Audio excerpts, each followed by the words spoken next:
The AHA talks about the best way to save lives in cardiac arrest is early CPR, early defibrillation.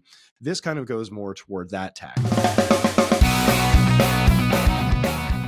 Hey everybody, welcome back to Magic Monday on the Overrun. Ed Bowder and Dan Schwester talking about new emergency and EMS data. Today we're going to be talking about a study that came out of Japan, and it talked about timing and cardiac arrest, which is exciting because we've certainly looked at a lot of cardiac arrest data, Dan, and it seems like everyone's kind of got this magic bullet, and none of them seem to work particularly well. So the study was just looking at the timing of using advanced life support and out-of-hospital cardiac arrests at home.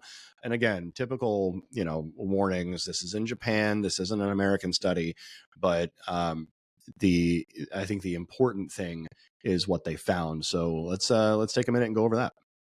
Yeah, so this was an interesting study. It came out of Japan. It's brand new in the American Journal of Emergency Medicine. Japan has a different system than America or even Europe. They have they call them emergency life-saving technicians. They have a little more limited scope of practice in pre-hospital in other countries. They do transport all their patients, which I found was really interesting when I read the paper. But they basically looked at two different interventions. They looked at the insertion of an advanced airway and the administration of epinephrine.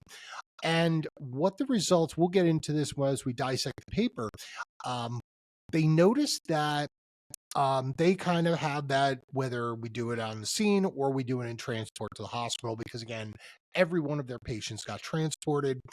What they found was that the patients that were treated on the scene with either an advanced airway and epinephrine administration at the scene did better than the people that it was done to during transport to the hospital. I think we can kind of extrapolate out in this discussion why that probably is, and I think it's got some clinical pearls for us to apply in our practice. So this is something that for me kind of validated what I do on scene, but for those of you that are still transporting a lot of cardiac arrests or scooping and running, maybe something to look at. And again, this study didn't talk about any of the other epinephrine studies we've talked about. It didn't talk about, intramuscular boluses or anything like that. It just looked at, all right, when we're performing cardiac arrest care, what are the outcomes when we do everything in the house versus when we do things on the way into the hospital? And there's plenty of extant data showing that we just can't do good CPR on the way to the hospital in the back of the ambulance. We just can't. And I think there's a lot of people who will say like, oh, well, I can do good CPR in the back of the ambulance. And I'm super proud of you for being the only person who can do good CPR in the back of the ambulance. But the reality exists that you're moving around too much. You're doing ineffective compressions. And this is kind of the ego thing, right? Where like I can perform CPR better. I can intubate anybody. I can do the best CPR on the planet. I can start an IV on everyone. And again, I don't know if that's particularly the reality, but when the AHA talks about the best way to save lives in cardiac arrest is early CPR, early defibrillation. This kind of goes more toward that tack, right? Where, all right, if you're going to work a cardiac arrest, do it on scene. In the United States, I think we've kind of had this discussion a lot. We have the advantage in the United States of doing TORs or TREs, whatever you want to call them, where we end resuscitation in the field, or we're able to pronounce on scene, not something that was given to the people in Japan in this study. But since they're just looking at cardiac arrest survival and what interventions may have helped that, if we're looking at a thing like, all right, you're going to a cardiac arrest, we know that early airway, early epinephrine, right? And again, we've talked plenty in journal clubs about different studies saying like, well, maybe we got to give the epinephrine first, or maybe we do the airway first. And those are very interesting. And I think that that's probably right. But this study is saying just get in, do it early, instead of waiting to do it. So this ties into previous data we've looked at where maybe you don't want to intubate the person immediately, but you want to intubate them within, say, the first 3-5 minutes that you're on scene, right? Maybe we don't need to give them epinephrine as soon as we get to the patient's side, but maybe we need to focus on getting vascular access and getting that epinephrine on board sooner rather than later. And it also kind of contributes to the team approach where this is where going to a call, right? And this is something that you and I have done in the field, right, where you communicate about who's going to do what on scene. right? Sure. And this is anecdote, and this is when you and I have worked together on the truck, going to a cardiac arrest. All right, I've got the Airway, you've got the meds.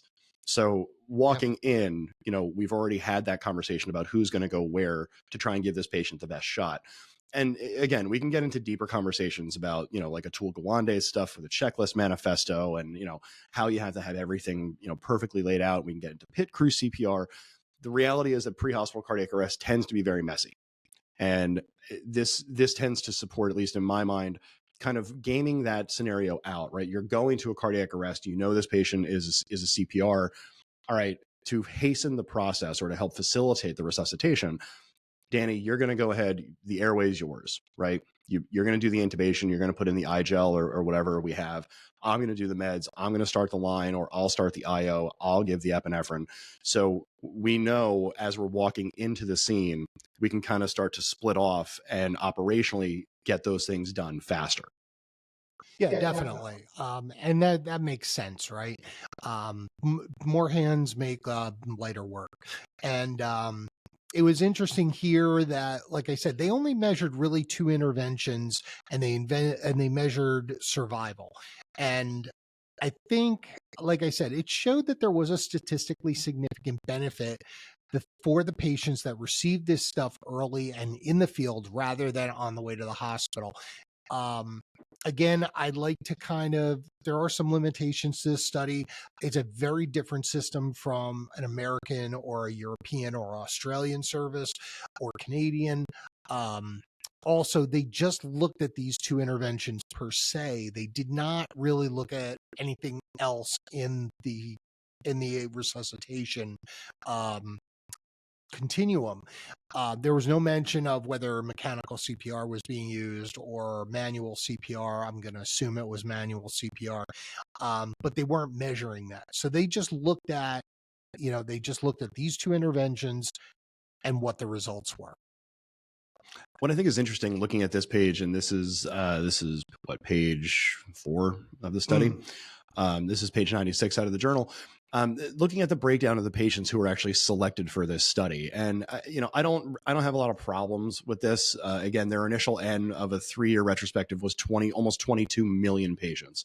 So I have no issue with breaking this, breaking down an N of 22 million. What I do think is interesting is out of those data, 68,740 were arrests at home, and epinephrine was given almost 4 times as often as endotracheal tubes were placed. And they had a fair amount of people that looks like they were either intubated super, super early or very, very late. And they had 19 people in this. And again, it's a large N, but they had 19 people who actually had a ROSC before intubation. Of this, and see, again, we have 45,000 that didn't get epinephrine at all of the 68,000 at home. So, again, every data set is always going to look at, who we had and who fits this particular model. And again, if you've seen one journal club, we know that we always say that we have to end with more data is required before we actually, decide this as a fact. And we've talked about this previously, where I think it's interesting, these seasonal differences in cardiac arrest groups. And this is I think it was great that they got this and broke this down, because they really put a lot of work into these numbers, and the demographics of the study are really impressive.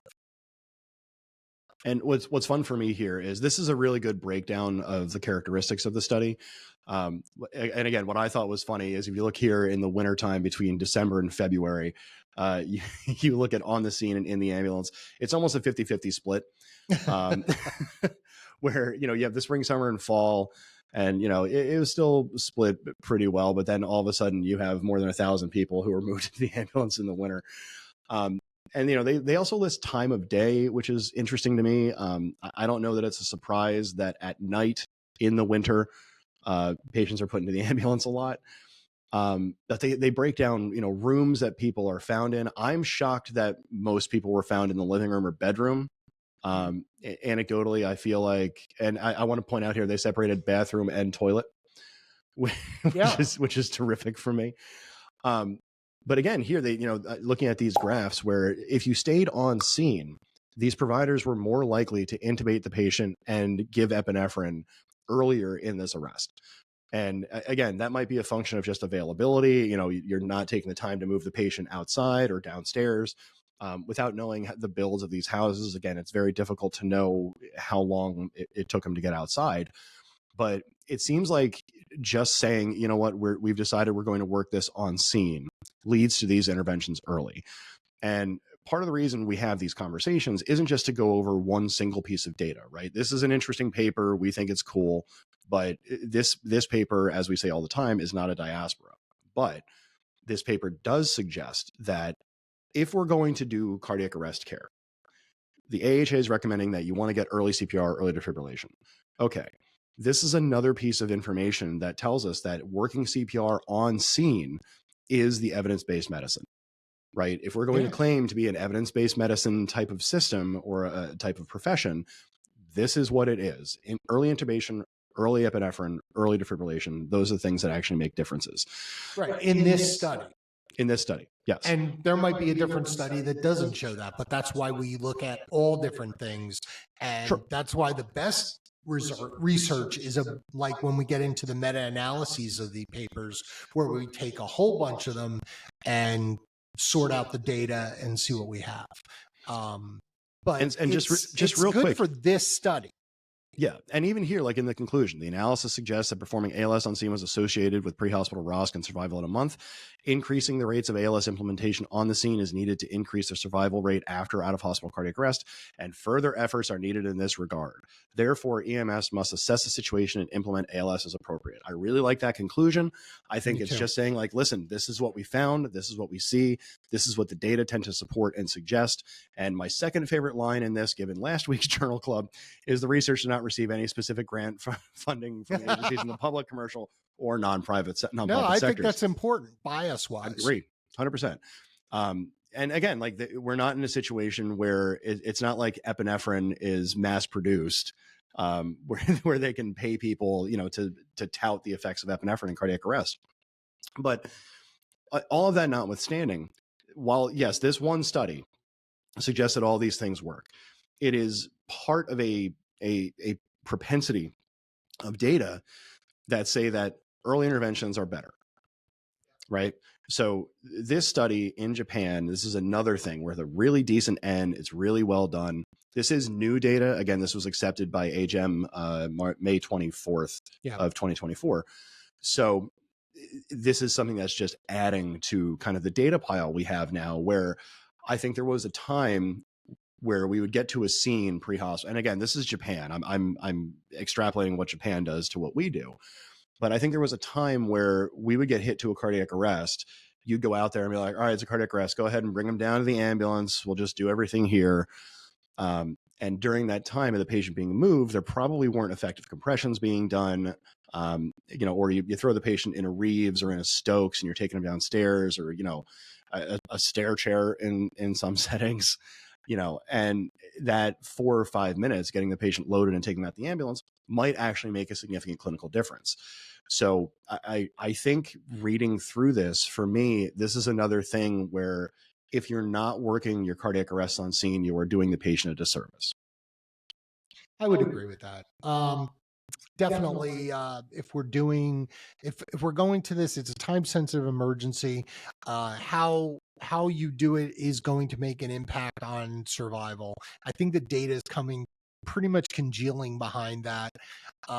We know that good CPR, identifying a shockable rhythm and defibrillating it, getting that defibrillator on scene, getting early epinephrine, and getting the airway, getting a good airway so that you could ventilate appropriately. Notice I didn't say an endotracheal tube, doesn't have to be, but it has to be an airway that doesn't interfere with compressions and doesn't interfere with the overall resuscitation.